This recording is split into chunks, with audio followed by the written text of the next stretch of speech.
15 से 20 दिन का बेसिक सीखने के बाद में स्टूडेंट्स के माइंड में क्वेश्चन आता है कि सर हम लोग इंग्लिश थोड़ी थोड़ी बोलने लग गए हैं लेकिन अभी भी प्रेजेंट टेंस और पास्ट टेंस और फ्यूचर टेंस में बैलेंस नहीं कर पा रहे हैं। जी हाँ दोस्तों, मैं हूं अजय सिंह और आज के इस वीडियो लेसन में आपको बताने वाला हूं कि कैसे आपको प्रेजेंट टेंस, पास्ट टेंस और फ्यूचर टेंस के बीच में बैलेंस को एस्टैब्लिश करना है। In this video I will explain you all the possible things which are very much required to balance among present tense, past tense and future tense. So watch the video till end and I guarantee you this video is going to be very much beneficial for all those students who are able to speak English but not correctly. So let's start the video. Students, board पर आप लोग देखिए, यहां पर board पर आपको दिया है 3 कॉलम। पहला है आपका प्रेजेंट टेंस, दूसरा है आपका पास्ट टेंस और तीसरा है आपका फ्यूचर टेंस। अब यहां पर आप अगर देखें ध्यान से तो प्रेजेंट टेंस, पास्ट टेंस और फ्यूचर टेंस 3 टेंसेस इंडिविजुअल आपके लिखे हुए हैं। अब आपको सबसे पहली चीज जो आपको क्लियर करना है कि जब आप कोई भी चीज प्रेजेंट में बोलते हैं तो उसका बोलने का तरीका क्या होता है। देखिए, मैं आपको प्रेजेंट टेंस में एक क्वेश्चन आपसे पूछता हूं।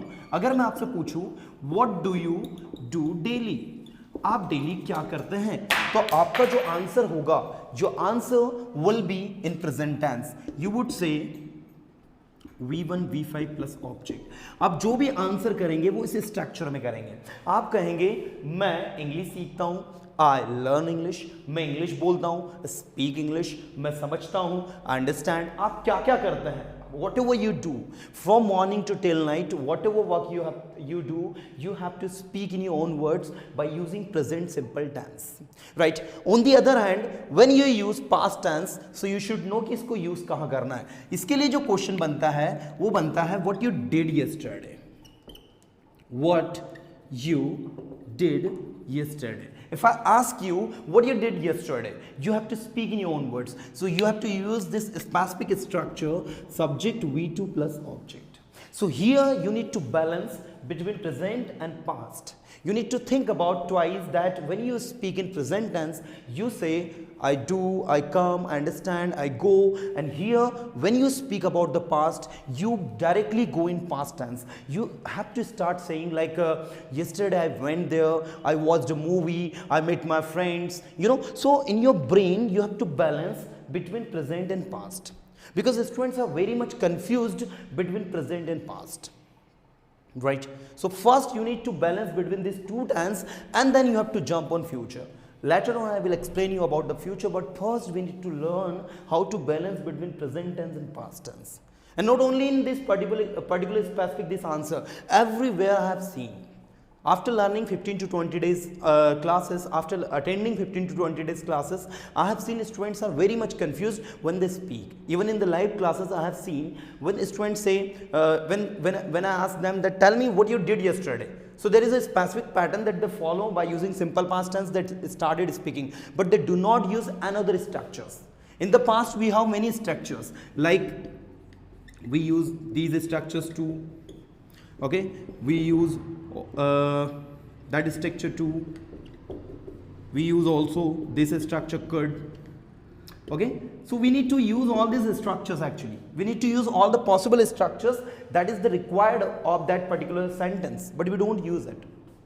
Like you are speaking that yesterday what happened, I was busy at my home, so I couldn't attend my online class, therefore I messaged my teacher that I won't be able to attend today's class, so please forgive me, I will attend your class from tomorrow. That message I sent to my teacher, then my teacher replied me it's okay, right? So आप ये जो भी content बोल रहे हो, whatever you are speaking in past, okay.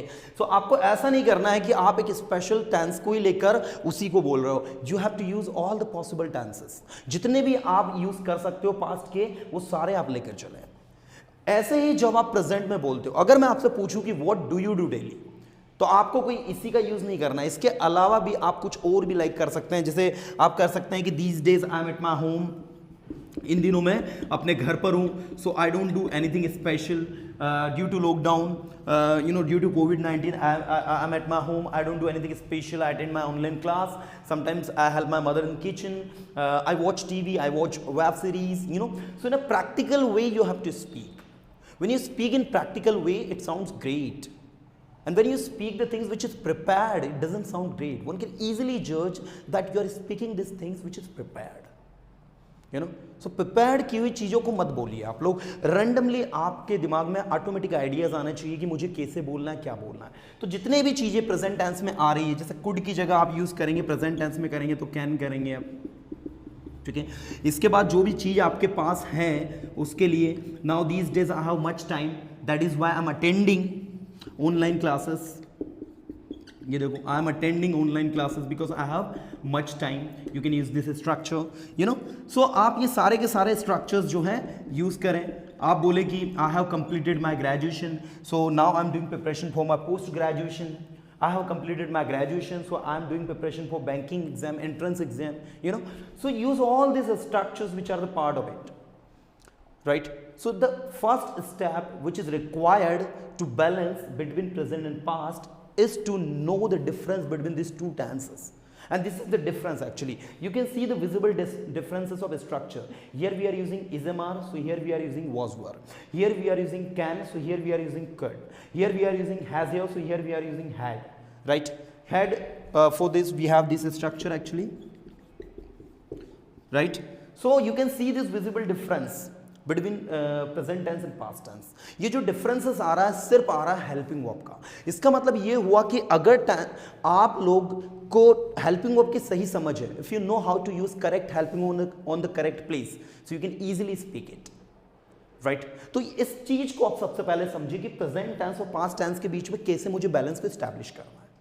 क्योंकि हम लोग भी यहाँ क्लासरूम में जब स्टूडेंट्स को पढ़ाते हैं ना, तो उनको यही टेक्निक बताते हैं कि आप लोग सबसे पहले प्रेजेंट टेंस और पास्ट टेंस के बीच में बैलेंस को स्टैब्लिश करना स्टार्ट करिए। और उससे पहले तो अगर आप न्यू लर्नर है, 15-20 डेज की क्लास आपने अटेंड करी है और 15-20 दिन से आप मेरे वीडियोस देख भी रहे हैं और नहीं भी देखे हैं, तो हम लोगों ने पूरे इंडिविजुअल प्लेलिस्ट बनाई है, आप सभी को अच्छे से पता है। अगर नहीं पता तो आपको बता दूं कि आप लोग हमारे चैनल की प्लेलिस्ट को विजिट करें और उसमें जितने भी न्यू वीडियोज है, स्पेशली फर्स्ट डे से second day, third day, fourth day, उसमें अलग अलग प्लेलिस्ट बनी है। उसमें प्लेलिस्ट आपको मिलेगी बेसिक फॉर न्यू स्टूडेंट्स की, उसमें प्लेलिस्ट मिलेगी इंटरोगेटिव सेंटेंसेस की, उसमें प्लेलिस्ट आपको मिलेगी 10 डेज स्पोकन इंग्लिश चैलेंज की जिसकी लाइव क्लासेस मैंने ली थी, उसमें प्लेलिस्ट आपको मिलेगी सीजन 2 लाइव क्लासेस की, उसमें प्लेलिस्ट मिलेगी आपको सीजन 1 लाइव क्लासेस की, उसमें प्लेलिस्ट मिलेगी आपको GDN ग्रुप डिस्कशन पर बेस्ड वीडियोस की। So we have actually categorized all the videos on the basis of their content, right? तो कंटेंट पर बेसिस जो भी मतलब कंटेंट उनके अंदर है, उनके बेसिस पर हम लोगों ने उनको कैटेगराइज किया है और आपको उसमें देखना है प्लेलिस्ट में कि आपके लिए कौन सी प्लेलिस्ट ज़्यादा अच्छी है। प्रैक्टिस पर बेस्ड 2 प्लेलिस्ट आपको मिलेगी, तो ये सारी प्लेलिस्ट को आप देखें और उसके बाद में जब आप सिस्टमेटिक तरीके से अपनी प्रिपरेशन करेंगे, अब रूटीन में चीज़ों के रहेंगे, guys trust me you will definitely be benefited. क्योंकि एक सही स्ट्रैटेजी और एक सही प्लानिंग के साथ में जब हम काम करते हैं तो हमें वो रिजल्ट मिलता है जो हम एक्सपेक्ट करते हैं, जो हम चाहते हैं। और पर्सोना इंस्टीट्यूट की पूरी टीम जो है वो उन सारे कंसेप्ट पे वर्क कर रही है। Now we are discussing about the future tense. अब आपको फ्यूचर टेंस को कैसे बोलना है, तो आप एक चीज तो आज अपने दिमाग में स्टूडेंट्स क्लियर कर ले कि फ्यूचर टेंस हमेशा बोला जाता है विल और शैल की हेल्प से। आप लोग अच्छे से इस चीज को दिमाग में फिट कर लें कि by using will and shall we have to use future tense. लेकिन generally in spoken we don't use shall, so you can directly say कि विल का यूज होता है मतलब फ्यूचर टेंस है, राइट? तो एक स्ट्रक्चर तो ये हो गया फ्यूचर टेंस के लिए। अगर अब मैं आपसे क्वेश्चन पूछूं, now today is Sunday for example and tomorrow will be Monday, so what you will do tomorrow, what's your planning for tomorrow? So you have to directly say that tomorrow will be Sunday, so tomorrow will be Monday, so I will wake up as usual in the morning, then I will get ready to go to school, college, university, church, temple, whatever, wherever you have to go, you have to speak, right? So automatic आपको बोलते हुए आना चाहिए कि I will do this work, I will go there, I will learn English, I will speak English, I will help my friends, I will do this work, you know.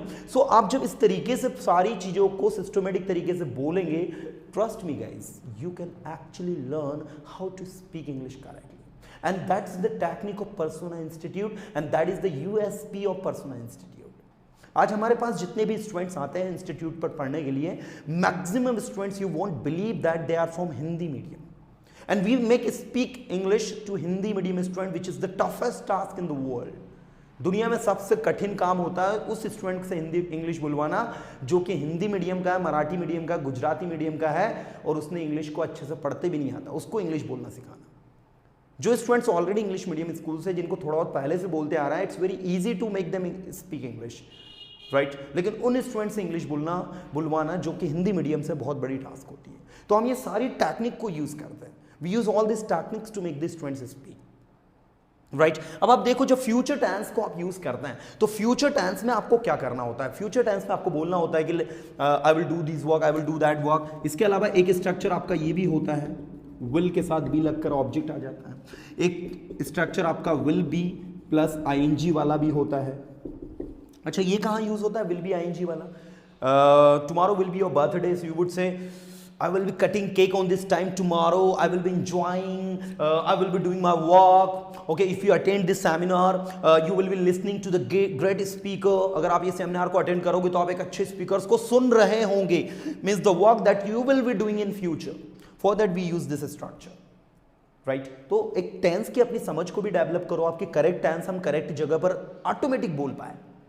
क्योंकि मैंने देखा ना स्टूडेंट्स को टेंसेस सारे आ जाते हैं। अगर मैं पूछूं कि चलो फ्यूचर कॉन्टिन्यूअस टेंस का स्ट्रक्चर बताओ, दे कैन इजीली स्पीक कि sir subject will be verb में ING plus object, but tell me are you able to use this future perfect tense, future continuous tense in your spoken?